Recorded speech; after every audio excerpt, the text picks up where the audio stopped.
नेता प्रतिपक्ष राहुल गांधी ने पीएम मोदी की देशवासियों से अपील पर करारा प्रहार किया। एक्स पर पोस्ट में लिखा, मोदी जी ने कल जनता से त्याग मांगे। विदेश मत जाओ, पेट्रोल कम जलाओ, खाद और खाने का तेल कम करो, मेट्रो में चलो, घर से काम करो। ये उपदेश नहीं, ये नाकामी के सबूत है। 12 साल में देश को इस मकाम पर ला दिया कि देश को बताना पड़ रहा है क्या खरीदे क्या ना खरीदे, कहाँ जाए कहाँ ना जाए। हर बार जिम्मेदारी जनता पर डाल देते हैं ताकि खुद जवाबदेही से बच निकले।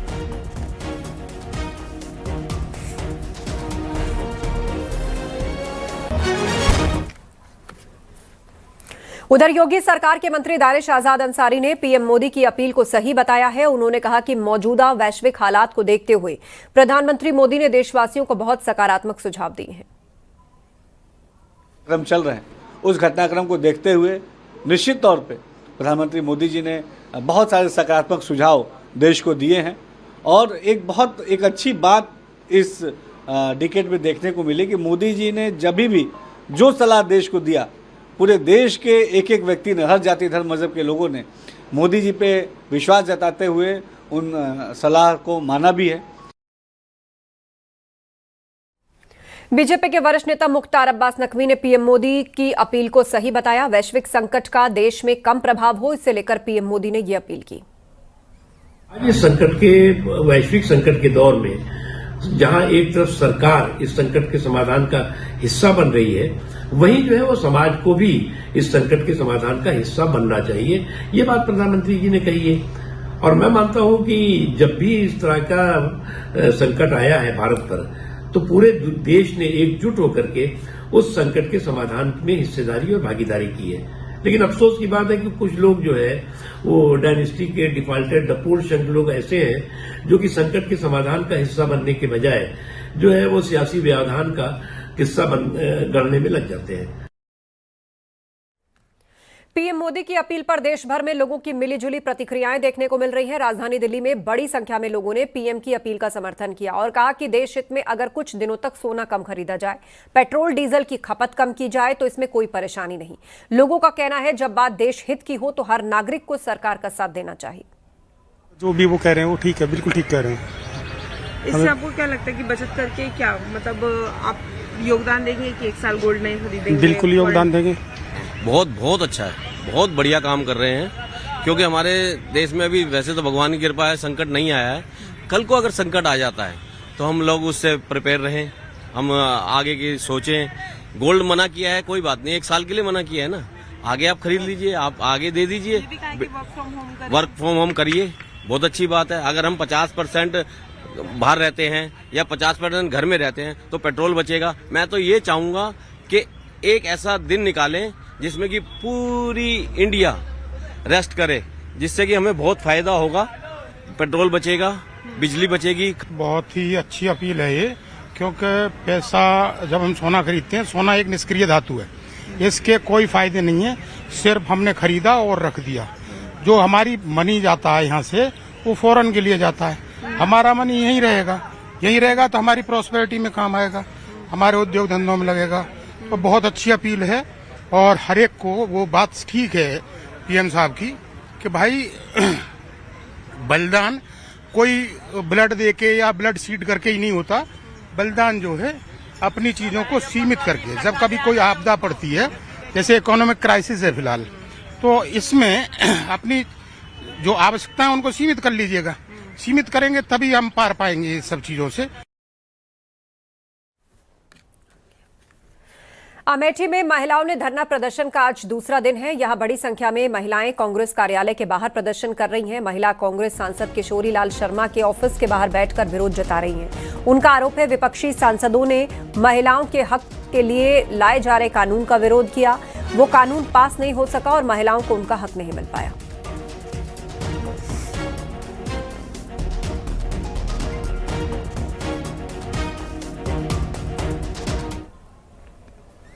संभल में महिलाओं ने जन आक्रोश यात्रा निकालकर सांसद जियाउर रहमान बर्क का आवास घेरने की कोशिश की, लेकिन पुलिस ने खग्गू सराय मंदिर के पास महिलाओं को रोककर सांसद आवास जाने से रोका। इसके बाद महिलाएं धरने पर बैठ गईं और एसपी सांसद जियाउर रहमान बर्क के खिलाफ नारेबाजी की। मुस्लिम महिलाओं ने भी हिंदू महिलाओं का साथ देते हुए आधी आबादी को उनका हक देने की मांग की।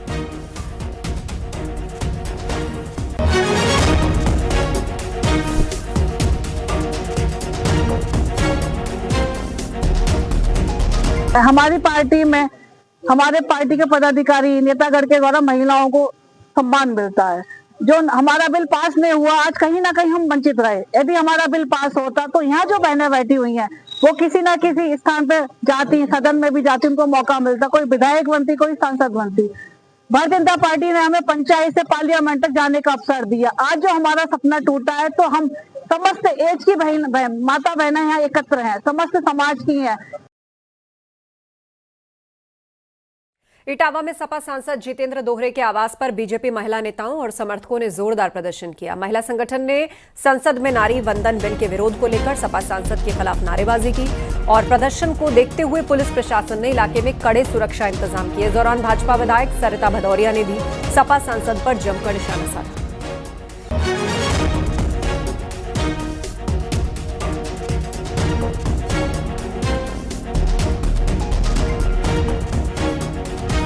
विपक्ष के जो सांसद हैं उनके आवास के घेराव को सांकेतिक रूप से हम लोग वहां पर घेर रहे हैं और प्रदर्शन कर रहे हैं।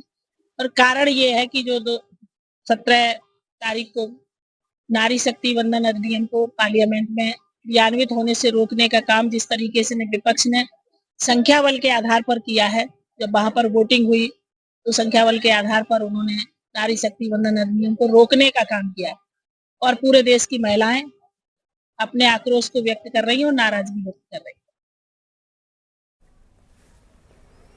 हैं। नोएडा में वेस्ट टू एनर्जी प्लांट लगाने को लेकर कथित कमीशन खोरी का मामला तूल पकड़ता नजर आ रहा है। जुलाई 2025 में गोवा के दौरे पर गए जन स्वास्थ्य विभाग के अधिकारियों से जुड़ा एक वीडियो सरकार तक पहुंचा।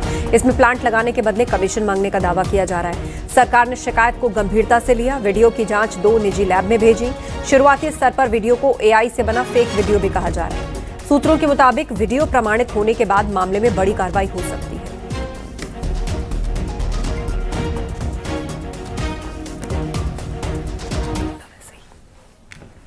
उत्तराखंड में 2027 के विधानसभा चुनाव में जाने से पहले सियासी दलों ने संगठन की किलेबंदी शुरू कर दी है। बीजेपी अपने मजबूत काडर को और धार देने में जुटी है। कांग्रेस भी लंबे वक्त बाद संगठन में नई जान फूंकने की कोशिश करती नजर आ रही है। ये रिपोर्ट देखिए।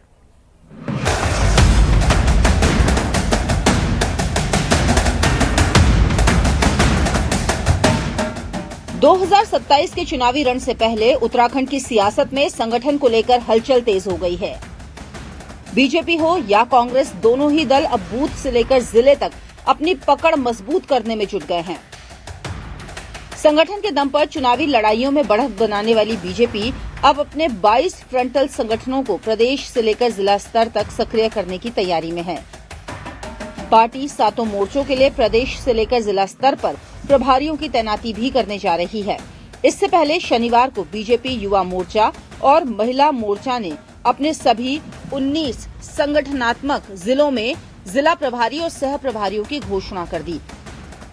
पार्टी का फोकस साफ है, चुनाव से पहले संगठन को और आक्रामक, एक्टिव और बूथ केंद्रित बनाना है।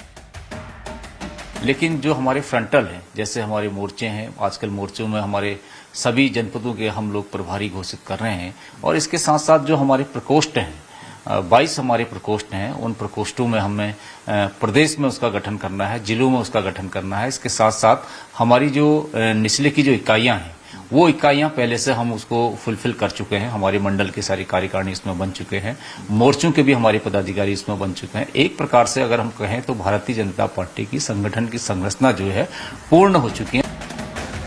वहीं कांग्रेस, जिस पर लंबे समय से संगठनात्मक सुस्ती के आरोप लगते रहे, अब खुद को नए सिरे से खड़ा करने की कोशिश में दिखाई दे रही है। पार्टी ने हाल ही में करीब 200 ब्लॉक अध्यक्षों की नियुक्ति कर संगठन में नई ऊर्जा भरने की कोशिश की है। इन दिनों चारधाम यात्रा रूट के दौरे पर प्रदेश प्रभारी के साथ ही टॉप लीडरशिप की मौजूदगी से भी कुछ यही संदेश देने की कोशिश की जा रही है। कांग्रेस का दावा है कि कार्यकर्ताओं को बूथ स्तर तक एक्टिव किया जा रहा है ताकि चुनावी जमीन पर पार्टी की मौजूदगी मजबूत हो सके। पूरे राज्य के हमारे जितने 27 के 27 संगठनात्मक जिले हैं उनमें गठन करा। ब्लॉक्स हमारे बने हुए हैं, कुछ ब्लॉक्स रह गए थे, उन ब्लॉक्स को भी बना दिया गया। पूरे राज्य के 100% हमारी जो ब्लॉक कांग्रेस कमेटी है वो भी गठित हो गई है। 2 सबसे महत्वपूर्ण कड़ी होती हैं। प्रदेश कार्यकारिणी का जहां तक सवाल है, अभी अध्यक्ष जी पुरानी कार्यकारिणी से काम चला रहे हैं। हम लोग, मैं वरिष्ठ उपाध्यक्ष हूं और मैं अपना काम कर रहा हूं, इसी प्रकार से हमारे प्रवक्तागण काम कर रहे हैं। दरअसल अब चुनाव सिर्फ चेहरों या नारों से नहीं जीते जाते, बल्कि मजबूत संगठन, एक्टिव कैडर और बूथ मैनेजमेंट ही जीत हार तय करते हैं। यही वजह है कि 2027 की लड़ाई से पहले बीजेपी और कांग्रेस ही दोनों ही संगठनात्मक धार तेज करने में जुट गए हैं, ताकि चुनावी तैयारियों में कोई चूक न रह जाए। देहरादून से न्यूज़ 18 के लिए सुनील नवप्रभात की रिपोर्ट।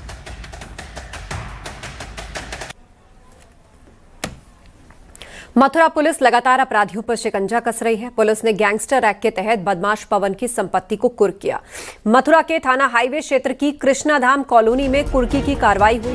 बदमाश आगरा का रहने वाला है। पुलिस ने मुनादी कराकर 2 प्लॉटों की कुर्की की। दोनों की कीमत करीब 9,15,000 रुपए बताई जा रही है।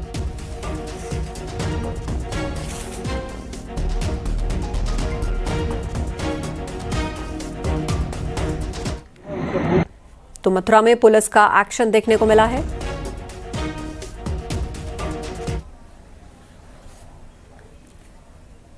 खबरों में आगे बढ़ते हैं। 5 मई की रात केदारनाथ यात्रा से लौट रही लापता प्रज्ञा सिंह बिहार के बेगूसराय से मिली है, जो ट्रेन से रहस्यमय तरीके से गायब हो गई थी। वहीं हरिद्वार के एसएसपी का कहना है कि प्रज्ञा सिंह अपनी मर्जी से गई थी। पुलिस प्रज्ञा को लेकर आ रही है और मजिस्ट्रेट के सामने प्रज्ञा के बयान भी दर्ज किए जाएंगे। दरअसल हरिद्वार के लक्सर क्षेत्र के पास नंदा देवी एक्सप्रेस से लापता हुई प्रज्ञा सिंह की पुलिस लगातार तलाश कर रही थी और 5 मई की रात करीब 12 बजे अपने पति के साथ नंदा देवी एक्सप्रेस में सफर कर रही प्रज्ञा से संदिग्ध परिस्थिति में वो लापता हो गई। नव दंपति केदारनाथ धाम से दर्शन करके गाजियाबाद लौट रहे थे। जांच में प्रज्ञा की last mobile location Laksar railway station के पास मिली, जिसके बाद कोतवाली में महिला की गुमशुदगी दर्ज की गई। अब प्रज्ञा सिंह बिहार के बेगूसराय में मिली है। पुलिस मामले की जांच कर रही है। में वो मिल गई हैं, सकुशल मिल गई हैं महिला, और अब उनके जो बयान होंगे उस संबंध वो बयान लेने के बाद उनकी आगे विस्तृत कार्रवाई की जाएगी। परिस्थिति में मिली है सर, जैसे बताया जा रहा है बिल्कुल सकुशल हैं। कल वो मिल गई हैं, उसके पहले उनकी मदर से फ़ोन पे बात भी हो गई थी और जैसे वो यहाँ पे आएंगी और जो वो बयान देंगी उस हिसाब से आगे कार्रवाई की जाएगी। पूछताछ में क्या पता चला सर, अपनी मर्जी से गई थी या किसी कानूनी? अपनी मर्जी से गई थी, लेकिन अभी जो उनकी बयान मजिस्ट्रेट के सामने होंगे उसके ही हिसाब से आगे की तफ्तीश की जाएगी। पश्चिम बंगाल के सीएम शुभेंदु अधिकारी के पीए चंद्रनाथ की हत्या के मामले में कोलकाता पुलिस को बड़ी कामयाबी मिली। इस मामले में 3 बदमाश गिरफ्तार हुए।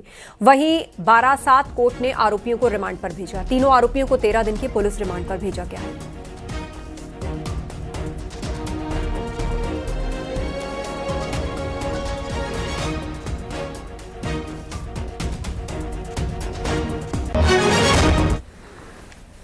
उत्तराखंड में अल्पसंख्यक जिला प्राधिकरण में रजिस्ट्रेशन के लिए अब तक सिर्फ एक मदरसा आगे आया। ऐसे में सवाल ये कि अगर सब कुछ ठीक है तो रजिस्ट्रेशन में मदरसा संचालकों को किस बात का डर है, ये रिपोर्ट देखिए।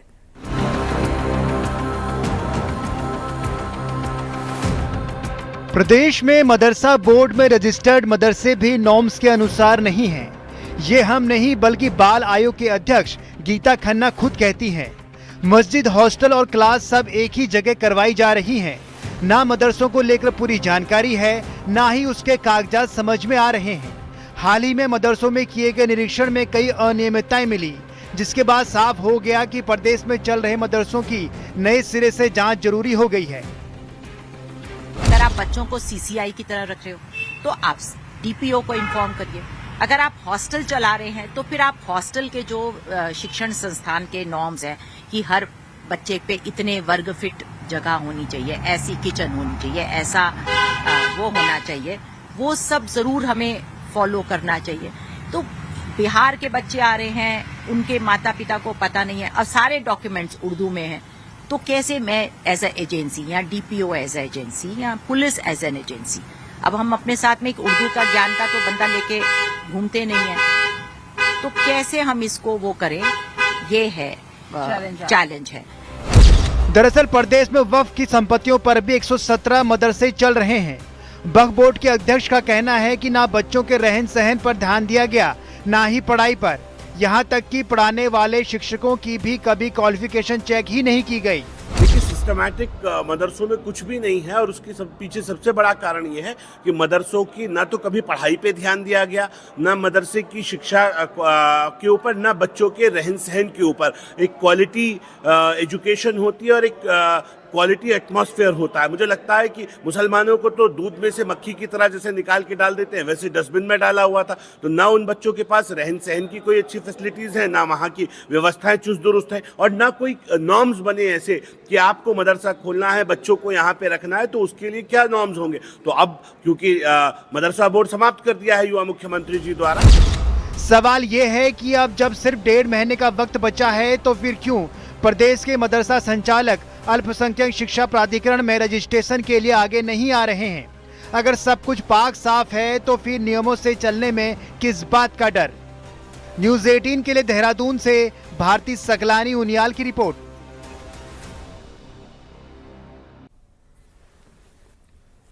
आजमगढ़ में कुख्यात माफिया कुंटू सिंह की 1 करोड़ 50 लाख की संपत्ति कुर्की गई। आजमगढ़ पुलिस ने जीएनपुर थाना क्षेत्र में कुंटू सिंह की 1.5 करोड़ की संपत्ति कुर्की।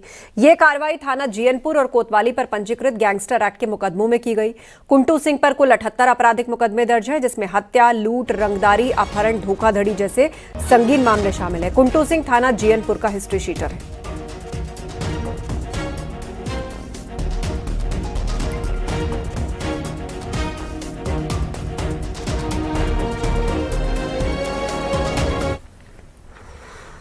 देहरादून से खबर है, पिछले 5 महीनों से धरने पर बैठे नर्सिंग अभ्यर्थियों का आंदोलन अब उग्र होता जा रहा है। सोमवार सुबह करीब 4:30 बजे नर्सिंग एकता मंच से जुड़े कई बेरोजगार अभ्यर्थी परेड ग्राउंड में स्थित पानी की टंकियों पर चढ़ गए। उनकी मांग है कि नर्सिंग भर्ती प्रक्रिया पहले की तरह वर्षवार यानी सीनियरिटी के आधार पर की जाए। लंबे समय से खाली पदों पर जल्दी भर्ती निकाली जाए। आंदोलन को कांग्रेस से समर्थन दिया। महिला कांग्रेस की प्रदेश अध्यक्ष ज्योति रौतेला भी उनके समर्थन में पानी की टंकी पर चढ़ी और सरकार से मांगे पूरे करने की अपील की।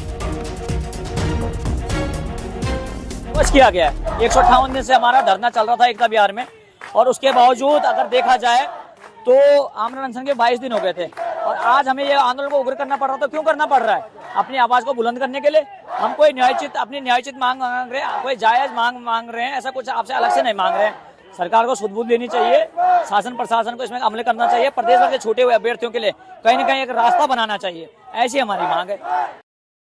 स्वास्थ्य मंत्री सुबोध उनियाल जी से मैं निवेदन करना चाहती हूँ कि सर सुनिए इनको, एक बार समझिए इनकी परिस्थितियाँ, इनके घर की परिस्थितियाँ। 8,000 में, 10,000 में, 15,000 में ये लोग नौकरियाँ कर रहे हैं, सालों हो गए। जब इनके बारी है तो आप लोगों ने जो नियमावली है उसको चेंज किया। अब एक नीति बनाई है, एक चीज पे काम की है, लेकिन इन बच्चों को मौका दीजिए। और वक्त एक ब्रेक का है, जल्द लौटेंगे।